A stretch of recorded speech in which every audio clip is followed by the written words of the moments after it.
फैसल शाह साहब, इससे पहले 2 दफ़ा जब मुज़ाकरात हो रहे थे तो उस वक्त अमेरिका इसराइल की जानिब से ईरान पर हमला किया गया।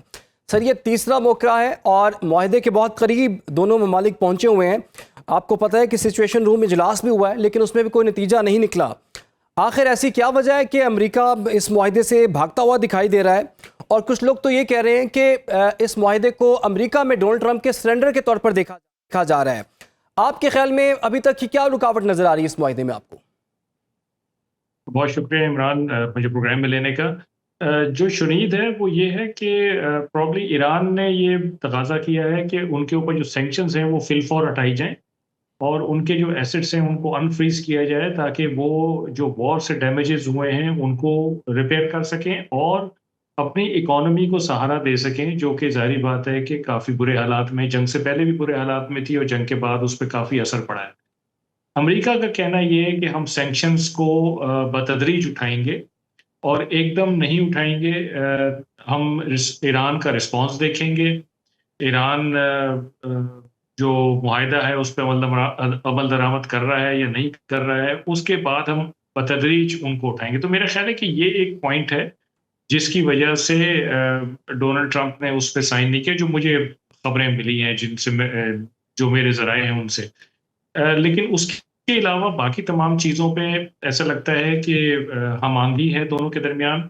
और हम इस वक्त एक्चुअली जो बात कर रहे हैं वो उस फ्रेमवर्क की बात कर रहे हैं जिसके तहत सबसे पहले स्ट्रेट ऑफ हॉर्मुज खुल जाएगी और 60 दिन के दौरान फिर बातचीत बाकायदा शुरू होगी, जिसमें एजेंडा वाइज यानी आइटम वाइज चीज़ों को आगे लेके चला जाएगा और हर आइटम पे अलग अलग बातचीत की जाएगी।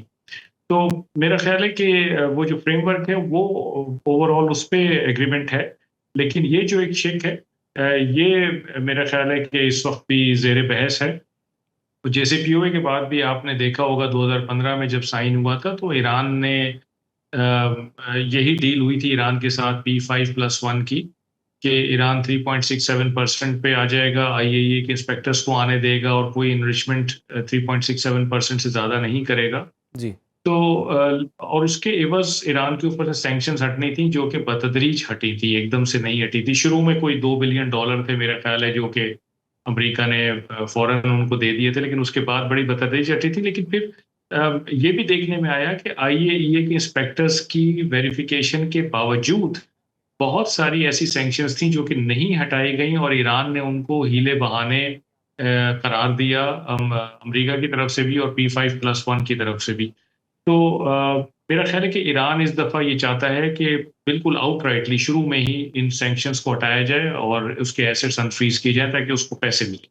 अच्छा, तो शाह साहब, आबनाए हुर्मुज़ वाला मामला जो है वो काफ़ी लटका रहा। अब डोनाल्ड ट्रंप खुद भी मान रहे हैं कि वो नाकाबंदी ख़त्म करने के लिए बिल्कुल तैयार बैठे हुए हैं। अगर उन्होंने नाकाबंदी ख़त्म कर दी तो इसका तो मतलब ये होगा ना कि ईरान का आबनाए हुर्मुज़ पर कंट्रोल उन्होंने तस्लीम कर लिया है। उधर इस्माइल बक़ाई ने भी कहा है कि आबनाए हुर्मुज़ के हवाले से जो भी मामलात होंगे वो ईरान और ओमान मिलकर इस बात को तय करेंगे। तो क्या हम ये समझें कि जी। ये मामला भी किसी हद तक तय हो चुका हुआ है? देखिए, अमेरिका ने जो ब्लॉकेड लगाया हुआ था वो अपनाए हुर्मुज़ पे नहीं लगाया हुआ था या उसके खिलाफ नहीं लगाया हुआ था, बल्कि ईरान के खिलाफ लगाया हुआ था। और जो भी ईरान से आने जाने वाले जहाज थे उनको दिक्कत थी अमेरिका की वजह से। कि अपनाए हुर्मुज़ पे जो कंट्रोल रहा है वो ईरान का रहा है और उस कंट्रोल की वजह से दिक्कत हुई है पूरी दुनिया। तो अमेरिका ने अगर ब्लॉकेड उठाया है तो उसने ईरान को बेसिकली आसानी पहुंचाई है, दुनिया को आसानी नहीं पहुंचाई है। दुनिया की अभी तक मुश्किल बरकरार है जब तक कि ईरान का कंट्रोल अपनाए हुर्मुज़ पे मौजूद है। और ईरान ने ये कह दिया है कि इसका कंट्रोल मैं नहीं छोड़ूंगा।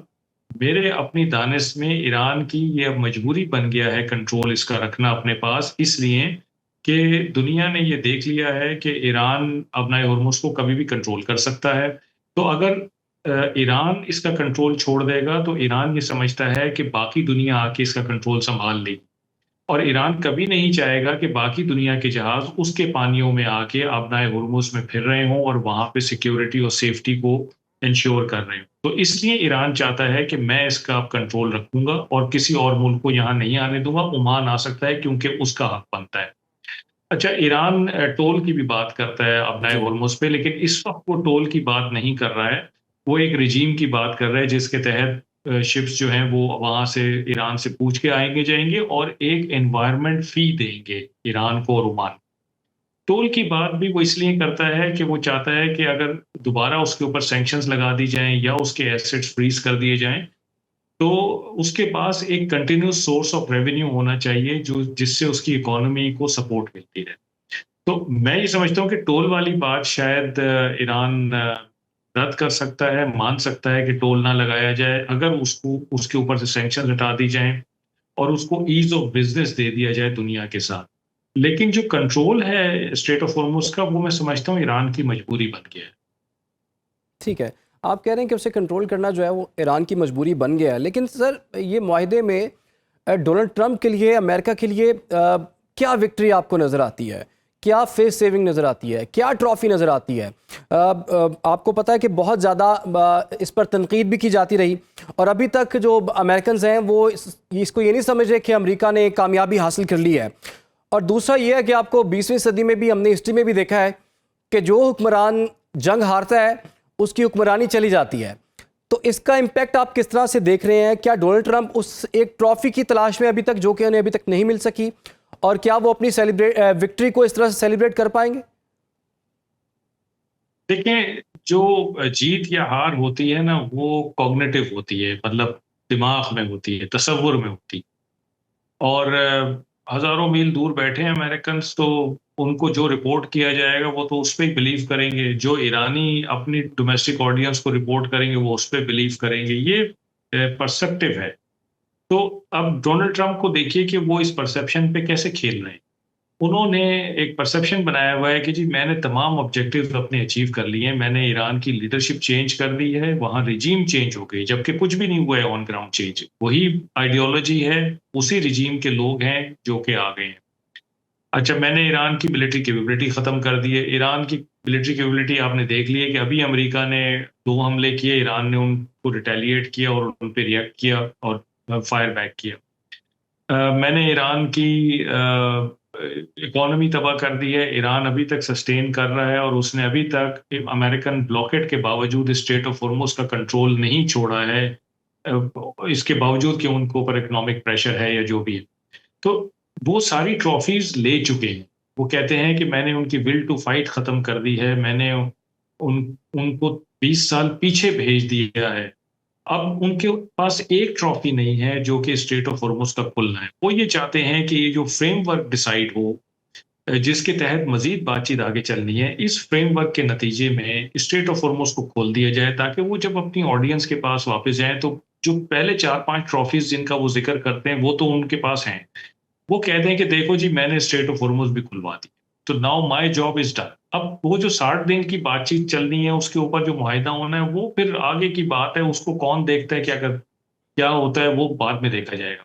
लेकिन देखें, ये नोशन ऑफ विक्ट्री जो है ना, ये क्राफ्ट किया जाता है हर जंग के बाद, दोनों तरफ से। तो अमेरिका ने अपना नोशन ऑफ विक्ट्री तकरीबन क्राफ्ट किया हुआ है। सिर्फ़ एक उनको स्ट्रेट ऑफ हॉर्मुज़ की ओपनिंग चाहिए, तो प्रेज़िडेंट ट्रंप कह सकते हैं कि जी मैंने सब कुछ कर दिया है।